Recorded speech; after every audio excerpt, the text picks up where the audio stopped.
ಬಾಗೇಪಲ್ಲಿ ಪಟ್ಟಣದ DCC bank ಮುಂದೆ ಹಾಗೂ ನೇತಾಜಿ ವೃತ್ತದಲ್ಲಿ ತರಕಾರಿ ಮಾರಾಟಗಾರರಿಗೆ ಮಳಿಗೆ ನಿರ್ಮಿಸಲಾಗಿದೆ. ಅಂಗಡಿ ಮಾದರಿಯಲ್ಲಿ ಮಳಿಗೆಗಳು ಇರಬೇಕಾಗಿದೆ. ಆದರೆ ಅರ್ಧದವರೆಗೂ ಗೋಡೆ ನಿರ್ಮಿಸಿ ಮೇಲೆ ಶೀಟ್ ಹಾಕಿದ್ದಾರೆ. ಓಡಾಡಲು ರಸ್ತೆ ಇಲ್ಲ, ಕುಡಿಯಲು ನೀರಿಲ್ಲ, ವಿದ್ಯುತ್ ಸಂಪರ್ಕವಿಲ್ಲ.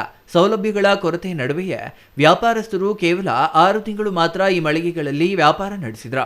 ಕನಿಷ್ಠ ಸೌಲಭ್ಯಗಳನ್ನು ಕಲ್ಪಿಸದ ಮಳಿಗೆಯಲ್ಲಿ ವ್ಯಾಪಾರ ಮಾಡಲು ಗ್ರಾಹಕರ ಸಂಚಾರಕ್ಕೆ ದಾರಿಯಿಲ್ಲದ ಮಳಿಗೆಗಳಲ್ಲಿ ವ್ಯಾಪಾರ ಮಾಡುವುದಿಲ್ಲ ಎಂದು ವರ್ತಕರು ಈ ಮಳಿಗೆ ಬಳಕೆ ಮಾಡ್ತಿಲ್ಲ. ಇದೀಗ ರಸ್ತೆಯ ಬದಿಯಲ್ಲಿ ಹೂವು, ಹಣ್ಣು, ತರಕಾರಿ ವ್ಯಾಪಾರಸ್ಥರು ವ್ಯಾಪಾರ ವಹಿವಾಟು ಮಾಡುವಂತಾಗಿದೆ.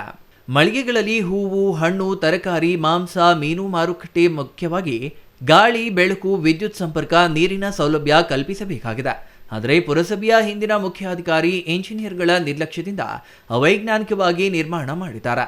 ಕೆಲ ಮಳಿಗೆಗಳಲ್ಲಿ ಕಾಫಿ, ಟೀ ಅಂಗಡಿ ತೆರೆಯಲಾಗಿದೆ. ಗುಟ್ಕಾ, ಪಾನ್ ಮಸಾಲ ಮಾರಾಟ ಮಾಡಲಾಗ್ತಿದೆ. ಮಳಿಗೆಗಳ ಗೋಡೆಗಳ ಮೇಲೆ ಗುಟ್ಕಾಗಳನ್ನು ಉಗಿಯಲಾಗಿದೆ. ಸ್ವಚ್ಛತೆಯ ಬಗ್ಗೆ ಅರಿವು ಮೂಡಿಸುವ ಪುರಸಭೆಯ ವಾಣಿಜ್ಯ ಮಳಿಗೆಯಲ್ಲಿ ಸ್ವಚ್ಛತೆ ಇಲ್ಲ. ಇನ್ನು ಮಳಿಗೆಗಳಲ್ಲಿ ಹಾಕಿದ್ದ ವಿದ್ಯುತ್ ಸ್ವಿಚ್, ಬಲ್ಬು, ವಿದ್ಯುತ್ ತಂತಿಗಳು ಕಳ್ಳವಾಗಿವೆ. ಬಾಗೇಪಲ್ಲಿ ಪಟ್ಟಣದ ಎಸ್ಪಿಎಂ ರಸ್ತೆಯ ಇಕ್ಕೆಲೆಗಳಲ್ಲಿರುವ ತರಕಾರಿ ಅಂಗಡಿಗಳು ಅವ್ಯವಸ್ಥೆಯ ಆಗರವಾಗಿವೆ. ಗ್ರಾಹಕರು ಸಮರ್ಪಕವಾಗಿ ನಿಂತು ವಸ್ತುಗಳನ್ನು ಕೊಳ್ಳಲು ಇಲ್ಲಿ ಸ್ಥಳಾವಕಾಶ ಇಲ್ಲದಂತಾಗಿದೆ.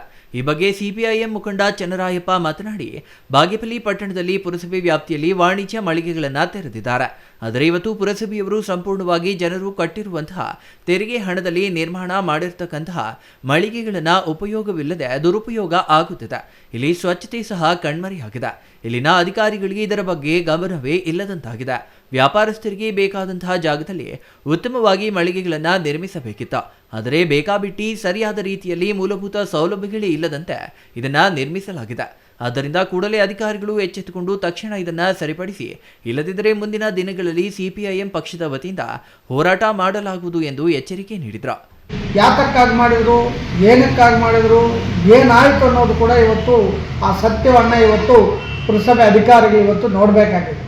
ಬಹುಶಃ ಕಮಿಷನ್ಗಾಗಿ ಮಳಿಗೆಗಳನ್ನು ನಿರ್ಮಾಣ ಮಾಡಿದ್ದಾರೆ.